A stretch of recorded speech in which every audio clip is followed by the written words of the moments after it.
I'm so excited to talk to you about this brand new fantasy book. It's my favorite, one of my favorite books of the entire year. Let's jump into what I read.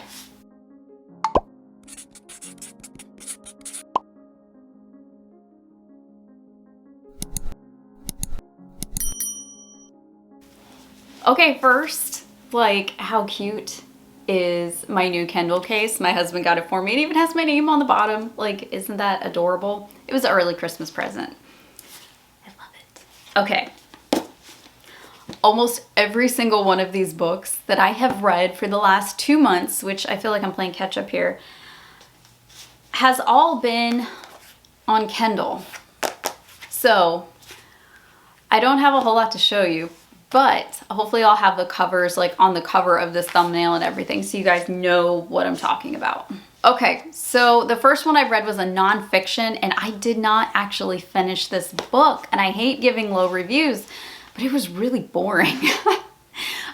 So I read 12 Ways Your Phone is Changing You, and I really like that book. So the author had a newer book, and it is called Competing Spectacles, Treasuring Christ in the Media Age. It was not nearly as good as his first book. So I read about 3/4 of it and I called it quits. So I'm giving this one like a 3.5. Like, there's good research, but it was not keeping my attention. So moving on. Hittite Warrior. I read this one with my youngest for his history. That was a very interesting book. I think we liked it better than Cat of Bubastes.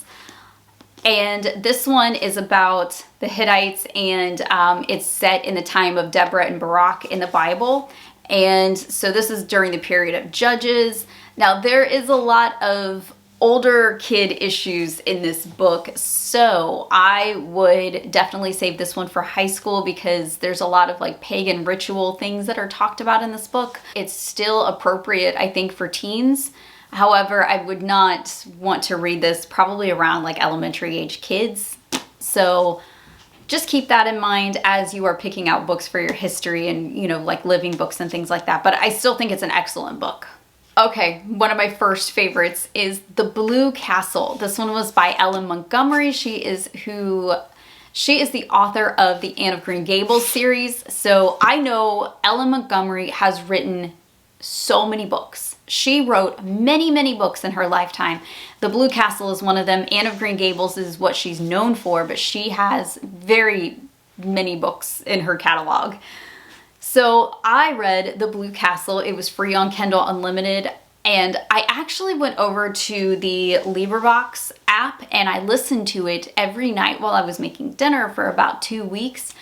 This was so entertaining. This book was so cute. It's about a young woman. Her name is Valency, and she's getting to the spinster age, and she lives with her family, and it's a very, very controlling, strange family, and they keep her cooped up. They constantly tell her she's not pretty. She is kind of an ugly duckling, and she's just had bad luck her whole life. And when she starts feeling pain in her chest, she goes to a doctor who tells her that she has a fatal heart condition and she might only have months to live.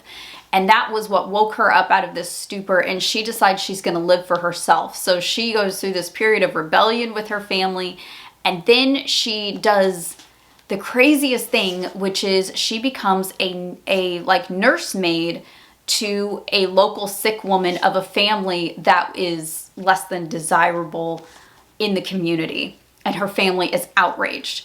And things move from there, and this little love story starts to develop. And it is such a cute book, you guys. It is so funny. I found Valency to be one of the funniest characters that Ellen Montgomery has written. And so the banter of this woman and her family it was just so entertaining to me. I gave that one 5 stars, and that's probably one of my favorites of the whole year. I thought it was just such a great book. So the only book that I actually have a hard copy of was The Huntress. I actually really liked this book. I'm not a big like fantasy type reader, but I'm a very mood reader, and I've been in the mood for a fantasy type book lately. So this one is kind of like a medieval fantasy book. This is an adult book. This is not for teens, but it is still a clean book, and it is a heavily Christian book. I gave this one 5 stars. I thought it was very well written. And that's the first book that I have read from that author, and I thought it was very well done. Now let's move to my favorite of November. Yeah, November. I had to think there for a minute.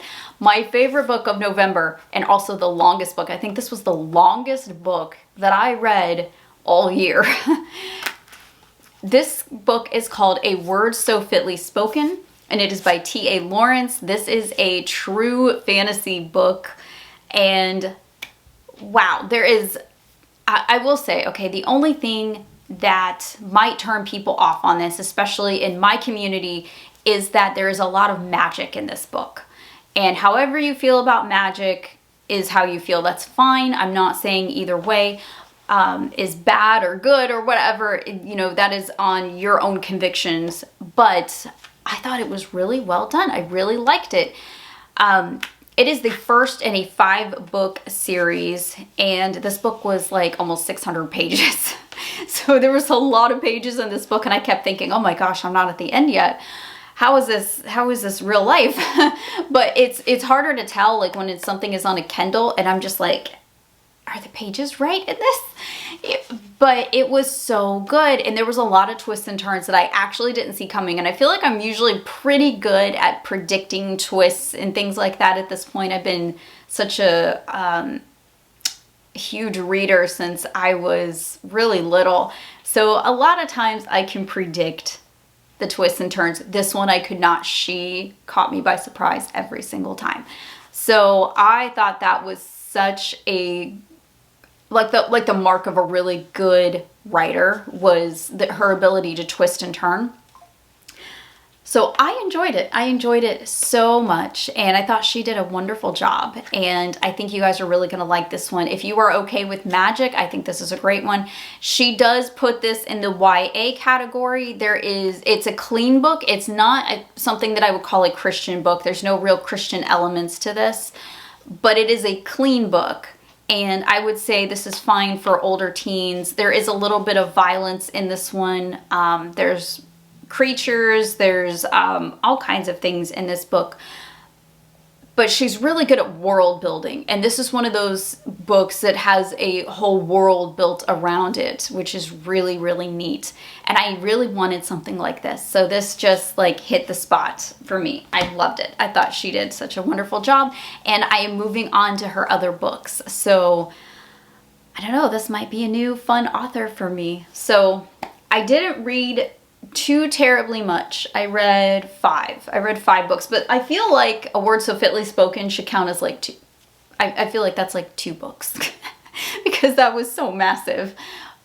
But I think I might do a video on my favorite books of 2025. Let me know if you'd be interested in that. I might do that. Just like my favorite, like top 5 or top 6 books of the entire year. I think I have read about 40 books this year. I don't know. I set a goal for like 20 or 25, and I know I exceeded that goal. Wow, I read more than I thought I did. I set a goal for 30 books this year, and I read 55 as of right now. And that's if I don't finish anything else. So I have 23 days left. And if I don't finish any more books, then I will have read 55. Like that's, I think the average person reads 4 books a year, I think. So I'm way above average on at least something. Yeah, so that's kind of cool. I'm happy to see that. Like I did not think I would make that many. I was just hoping I would at least meet my goal of like 30, but I didn't expect 55. All right, let me know down in the comments what you're reading and if you recommend it. And let me know if you have any books that you think I would like, because I get a lot of my recommendations from you guys on what to read next. So let me know down in the comments. I would love to see what you guys are reading and put it on my list. I will see you guys in the next video. I hope you have a great day and happy homeschooling.